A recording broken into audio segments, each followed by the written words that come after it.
Hello student, स्वागत है आप सभी का डिवाइन क्लासेस के यूट्यूब चैनल पर। पिछली क्लास में आपने पढ़ लिया था OH समूह और CH समूह। आज हम लेकर आए हैं COOH समूह और C डबल बॉन्ड O समूह। इसे कहते हैं ओइक अम्ल। इसमें ये अनुलग्न लगेगा ओइक अम्ल और इसमें लगेगा ओन। तो IUPAC की ये तीसरी क्लास है। आज हम उठाने जा रहे हैं ओइक एसिड का या ओइक अम्ल का। तो उसमें हम सबसे पहले देख लेंगे पहला क्या बन जाएगा। इसमें इसकी संरचना बना लेते हैं। पहले कार्बन एक है तो ये डबल बॉन्ड से O जुड़ जाएगा, सिंगल बॉन्ड से O, सिंगल बॉन्ड से H और इसकी एक संरचना खाली रहेगी। ठीक है, इस संरचना पर हम क्या कर देंगे, यहाँ पर एक हाइड्रोजन लगा देंगे। यानी कि ये कार्बन की चारों संयोजकताएं पूरी हो चुकी हैं। पूरी हो जाने के बाद हम गिनती करेंगे कार्बन 1 2 3 4। अब ये हो क्या जाएगा, कार्बन एक है, एक पर क्या होता है मेथ, एक पर क्या होता है meth O plus N alkane परिवार का है और इसका ये क्या लिख देंगे ओइक अम्ल, ओइक एसिड, ओइक एसिड। तो इसका नाम क्या बन जाएगा मेथेनोइक एसिड। क्या बन जाएगा मेथेनोइक एसिड। ठीक, एक और लेते हैं, यानी इसको लिखेंगे क्या HCOOH। ठीक, क्या लिखेंगे HCOOH। ठीक, एक और लेते हैं CH3COOH। ठीक, इसका नाम क्या पड़ जाएगा कार्बन एक कार्बन दो, कार्बन दो हो गए तो क्या हो जाएगा एक, क्या हो गया एक O plus N O plus oic और क्या एसिड। तो इसका नाम क्या बन जाएगा एथेनोइक और एसिड। ठीक, संरचना बना लेते हैं कार्बन एक कार्बन दो, कार्बन एक कार्बन दो। ठीक, ये single bond single bond single bond, ये सिंगल ये सिंगल ये सिंगल। ठीक, अभी हमने देखो एक जगह दो बॉन्ड लगाए थे तो यहां से हटाकर के हमने दो लगा लिए, यहां कर लिया हमने O। ठीक है, यहां हमने कर लिया O, यहां single bond O single bond H। यानी कि ये हमारी पहचान है, ये क्या है COOH है। अब हमें कितने कार्बन है, तीन, एक कार्बन है तीन हाइड्रोजन जुड़ा था, यहाँ हाइड्रोजन यहाँ हाइड्रोजन यहाँ हाइड्रोजन। तो ये क्या बन गया एथेनोइक एसिड। अगला देखिए,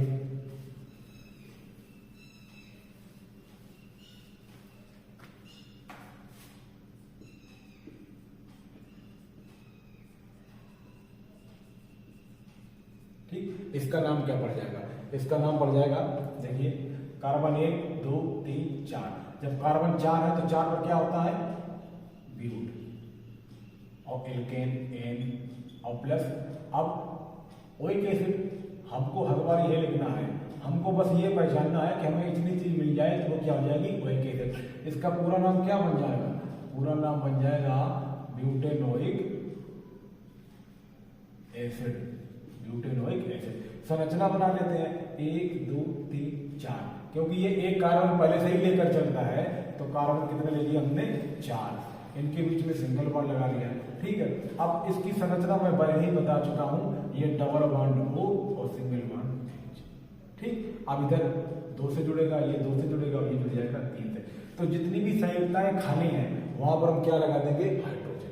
ठीक, वहां पर क्या लग जाएगा हाइड्रोजन। तो ये हाइड्रोजन ये हाइड्रोजन ये और ये क्या बन गया ब्यूटेनोइक एसिड।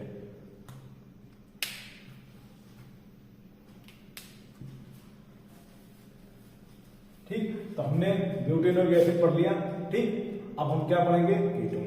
इसमें क्या है, इसकी संरचना देखो सीधी उठा लेते हैं। ये क्या है डबल बॉन्ड O। अब यहां हमने क्या लगा दिया CH3 और यहाँ क्या लगा दिया CH3। अब इसका नाम क्या बन जाएगा, इसका नाम बन जाएगा कार्बन 1 कार्बन 2 कार्बन 3। ठीक है, कार्बन कितना है 3, तो अभी क्या बन जाएगा 3 पर क्या होता है प्रोप और प्लस N और प्लस ओन। इसे क्या पढ़ेंगे वन नहीं पढ़ेंगे, इसे पढ़ेंगे ओन। तो E हट जाएगा, ये क्या बन जाएगा प्रोपेनॉन। ठीक, प्रोपेनॉन। ठीक, दूसरा देखते हैं, एक और देख लेते हैं इसी का CH3 CH3 CH3 CH2 CO CH3। इस प्रकार से ये लिखा हुआ है। तो इसकी संरचना पहले नाम लिख लेते हैं। हमने क्या देखा कि CO आ गया तो संरचना ही बना लो पहले, कार्बन 1 कार्बन 2 कार्बन 3 कार्बन 4। तो ये तो डबल बॉन्ड यहाँ हमने O जोड़ दिया और इधर एक सिंगल बॉन्ड, इधर एक सिंगल बॉन्ड। ठीक, अब ये इसके साथ 3 हाइड्रोजन लिए हैं तो यहाँ लगा दिए, ये 2 लिए यहाँ लगा दिए, यहाँ 1 लगेगा, ये 3 लिए यहाँ लगा दिए, बस कंप्लीट हो गई। सिंपल है। हमको केवल पहचानना क्या है कि CO, ये जो CO हमको दिख रहा है ये क्या है, क्रियात्मक समूह है, हमको यहाँ भी दिख रहा है। इस प्रकार से ये हम संरचना पहले ही बना चुके हैं। ठीक है, अब जैसे अगर पूछ देता है तो क्या बोलेगा, पेंटेनॉन, पेंटेनॉन का बनाना है। ठीक, अब जब आपने जान लिया कि ये क्या है, पेंटेनॉन है, देखो ये लास्ट में ऑन आ रहा है। ठीक है, तो सबसे पहले हमें क्या लेना है, ऐसे लिया डबल बॉन्ड, वो लिया डबल बॉन्ड C, इधर जोड़ दिया और इधर जोड़ दिया। अब हम करेंगे क्या, अब हमें कार्बन कितनी लेनी है, कार्बन हमको लेनी है 5, क्योंकि 5 पर क्या होता है, पेंट। एक कार्बन इधर जोड़ दे, एक कार्बन इधर जोड़ दे, एक इधर जोड़ दिया और एक इधर जोड़ दिया, 1 2 3 4 5 कार्बन हो गए हमारे पास। अब ये देखो, इस कार्बन की तो चारों संयुक्ताएं पूरी हो चुकी है, इस कार्बन की 2 चाहिए, इस कार्बन की 3 चाहिए, इसकी 2 चाहिए, इसकी कितनी चाहिए, 3। ठीक, अब हम क्या करेंगे, यहाँ पर क्या रख देंगे, हाइड्रोजन। इस प्रकार से हम क्या रख देंगे, हाइड्रोजन रख देंगे, तो हमारी ये संरचना बन जाएगी। ठीक, हमारी ये संरचना बन चुकी है।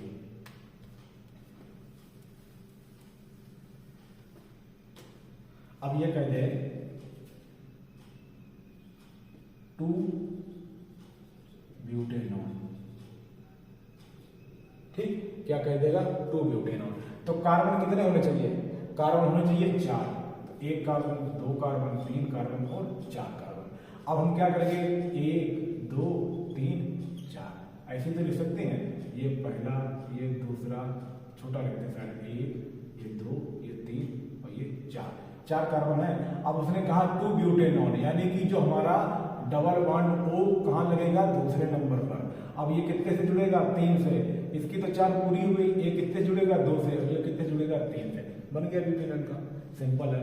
ठीक, तो अब हम एक तीसरा लेकर के आए हैं। तीसरा ये क्या है, ROR, इसे हम कहेंगे क्या, ईथर। इसके बारे में पढ़ लेते हैं। ठीक है, दूसरा नाम इसका क्या है, एल्कॉक्सी एल्केन। ये सबसे सिंपल है, इसे भी थोड़ा देख लो, बस 2 मिनट में वीडियो खत्म करते हैं। देखो, CH3 single bond O CH3, पहले ही बता चुका हूं कि एल्केन से अगर एक हाइड्रोजन निकलेगा तो एल्किल बनेगा। अब ये एल्केन परिवार का है, तो कार्बन 1 है तो मीथेन हो गया, और एक हाइड्रोजन निकल गया तो क्या बन गया, ये मेथिल। ठीक, तो ये भी मेथिल, ये भी मेथिल। अब ऑक्सीजन से जुड़ा, यानी ये क्या है, ईथर। तो क्या हो जाएगा, 2 के लिए हम क्या लिखते हैं, डाई, और मेथिल है तो मेथिल लिख देंगे, डाई मेथिल और क्या, ईथर। क्या नाम हो जाएगा, डाई मेथिल ईथर। दूसरा नाम क्या बन जाएगा, ये एल्क प्लस ऑक्सी है, एल्क प्लस ऑक्सी, और ये क्या है, एल्क प्लस एन। तो यहां पर एल्क नेम क्या है, मेथ, तो यहां क्या हो जाएगा, मेथ और प्लस ऑक्सी, और ये क्या हो जाएगा, मेथ प्लस एन। तो ये क्या बन गया, हाँ क्या हो जाएगा, मेथॉक्सी मेथेन। ठीक, ये क्या बन गया, मेथॉक्सी मेथेन। अगला देखो,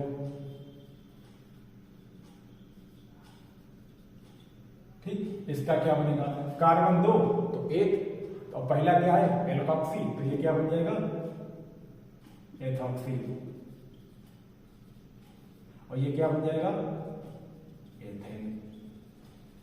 ठीक, ये हो गया क्या, ये तो हो गया IUPAC नेम। अब एक सामान्य नाम भी होता है। सामान्य नाम क्या है, सामान्य नाम इसका, ये क्या है, एथेन था, एक हाइड्रोजन निकल गया तो क्या बना, एल्केन में से एक हाइड्रोजन निकलेगा, एल्किल बनेगा, एथेन से निकलेगा तो एथिल बनेगा। तो ये क्या हो गया, एथिल, और ये क्या हो जाएगा, मेथेन। ठीक, मेथिल, एथिल, मेथिल और क्या, ईथर, क्या बन जाएगा, एथिल मेथिल ईथर। दूसरा देखो, C2H5O C2H5। ठीक। अब जैसा हमने पहले बताया था उसमें दोनों जगह क्या जुड़ा था, मेथिल, इसमें दोनों जगह क्या जुड़ा है, एथिल, तो इसका क्या हो जाएगा, डाई एथिल और ईथर, ठीक, डाई एथिल ईथर।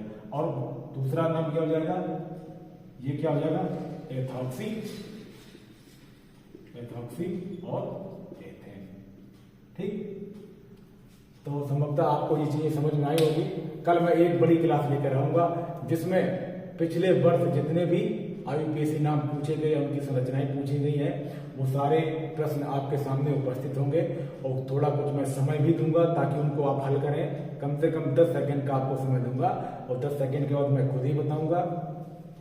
और जितने भी प्रश्न बन सकते हैं जो परीक्षा में आने के चांस हैं, हाल ही में जो परीक्षा में हुए हैं, पिछले भी एग्जाम जो भी आए हुए हैं, ठीक है, उन सभी से प्रश्न उठाऊंगा और कुछ अपनी तरफ से बढ़ाऊंगा भी। कल वाली वीडियो सबसे महत्वपूर्ण वीडियो होगी, जो आपके लिए महत्वपूर्ण ये क्लास साबित होने वाली है। ये तो आपके लिए थोड़ा रिवीजन वर्क था, लेकिन अब आपके सामने सीधे प्रश्न लिखे होंगे और प्रश्न लिखे होंगे उनको हमें किस प्रकार से करना है वो मैं आपको कल बताऊंगा। अगर ये वीडियो आपको हेल्पफुल लगती है तो इस वीडियो को लाइक करें, शेयर करें और चैनल को सब्सक्राइब कर लें और अपने सभी मित्रों को जरूर भेजें ताकि उन्हें भी इसका लाभ मिल सके, ठीक। तो आज इतना ही रखेंगे और आगे के लिए कल आप इंतजार करिए, कल आपको एक बेहतरीन वीडियो मिलेगी जिसमें संपूर्ण IUPAC के आपको नाम या संरचना बनाने को मिलेंगे। धन्यवाद।